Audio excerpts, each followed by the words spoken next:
been 2 weeks since RFK Jr. has announced his campaign is since going to become independent. This means that Joe Biden is now effectively the nominee, and the only one who can actually potentially be him would be Marianne Williamson. Which, let's be honest, she's not going to win the presidency whatsoever. She's already kooky by Democrat standards, which is kind of ironic within itself. Anyway, RFK Jr. I don't understand how many people, especially higher ups within the Republican Party, somehow believe that RFK Jr. will take a good chunk of votes from Donald Trump. I just don't, especially with recent statements he has made about reparations, as well as with the assault weapons ban. Although, to be fair, the assault weapons ban has been a major piece of baggage in regards to RFK Jr. Specifically when it comes to targeting conservative voters, or at least Second Amendment voters.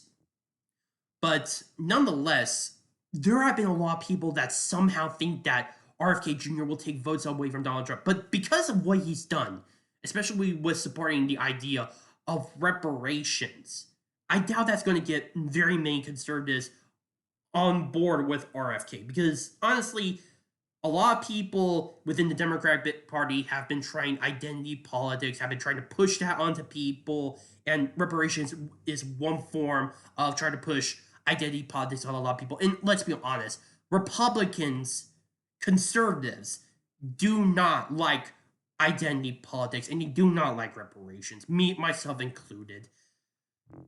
And this has caused a lot of many conservatives to actually just be turned off. In fact, the only thing that so far, okay, maybe not the only thing, but the reason why RFK Jr. is such a major threat is because of the fact that he is part of the political dynasty of the Kennedys. He's related to John F. Kennedy, and he's related to his father, Robert F. Kennedy, who may have potentially become the next president of the United States had he not been assassinated in 1968 by Sirhan Sirhan. But nonetheless, he's not his father. He is not his uncle in any way, shape, or form. But nonetheless, he still has some backing. He manages at the same time, in spite of the fact that he's a Kennedy, to at least project himself as something fresh, something invigorative within the Republican Party, or not the Republican Party, the Democratic Party, which is why he's managed to gain so much support. Hell, he's managed to get so many people from the Republican Party to actually kind of like or at least respect him. Hell, he's gotten a lot of people to suggest the idea of Donald Trump should he need to, or Donald Trump picking a vice president, that Kennedy should pick up the ticket. And I admit, I was one of those people as well, and now I kind of thought about just leaving him in a more cabinet position. Let's just say I'm more iffy about that as well. But nonetheless, you cannot deny that a lot of Republicans see Robert F. Kennedy Jr. as the more sensible Democrats, one with somewhat more common sense and more reasoning. In fact, I've seen a lot of people making the comparison between RFK Jr. and Tulsi Gabbard in that regard. But nonetheless, I doubt that even with a lot of the things that he has been talking about, such as with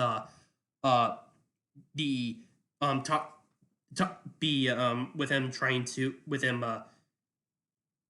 basically going against the whole narrative of vaccination, especially with mandatory vaccination as a response to the coronavirus. I doubt that he will get conservatives, or at least enough conservatives on his side that it would actually damage Donald Trump, because these major issues are, especially in terms of guns and reparations, are such a major big deal, especially in this day and age.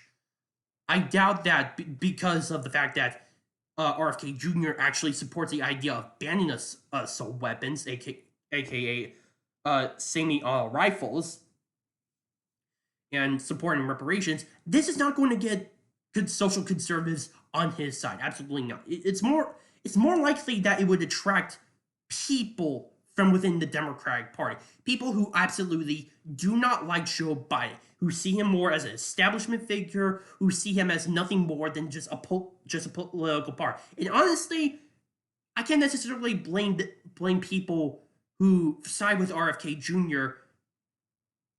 As a result of that thinking, because, well, it's kind of the truth. In all honesty, Joe Biden is just another hack that pretends to care about a lot of people, pretends to care about Americans, but inevitably he prefers to stab people in the back and serve his own self-interest as well as that of the establishment. But I think that the reason why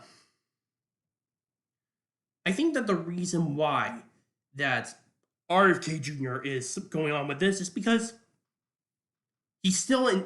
I mean, of course, he is a Democrat. He's been a Democrat for such a long time. And while he is remaining independent, he still wants to be associated with the Democratic Party. That's why he's going out calling for reparations, calling for an assault weapons ban, because he still wants to be tied to at least that kind of brand. But he doesn't want to be associated with that of Joe Biden or any of those people whatsoever. And this is why he's kind of effective when it comes to drawing people from the Democratic Party away from Joe Biden. And honestly, that's why I think that Joe Biden is inevitably going to be more hurt than Donald Trump will ever be. I mean, again, we already have in this field, if you forget about the fact of RFK Jr. being an independent run, we already have 2 Democrats in the race on the national level for president of the United States. Only one viable candidate, Donald Trump, is a Republican. Only one. Republicans will be forced to be united under that nominee. And as much as the rhinos will definitely hate that, very few would actually go for either RFK Jr. or Joe Biden.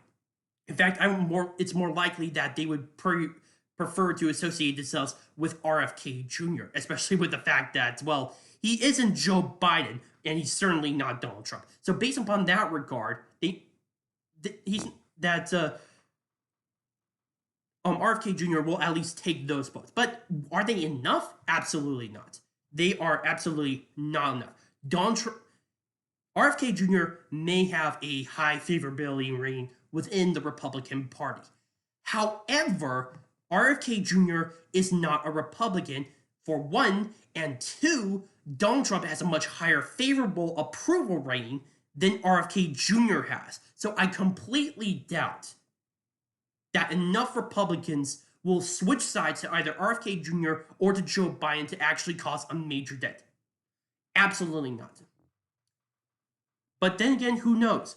After all, it's already October 20th as I make this video, so who knows what will happen within the next few months prior to the election. I sure as hell don't know. I mean, already there's been a lot of things going on, such as the indictment, the gag order that has been issued against Donald Trump, and of course with RFK Jr. in the race. Already, 2024 is looking to be more interesting than that of 2016. And honestly, I can't wait to see the chaos. My name is Noah Miha, not the Arc Truth. Please post your comments down below, like this video, subscribe, share with friends. Also, if you have any issues regarding my videos, such as how I speak, or any improvements I should make, please post them in the comment section down below or directly message me. Thank you.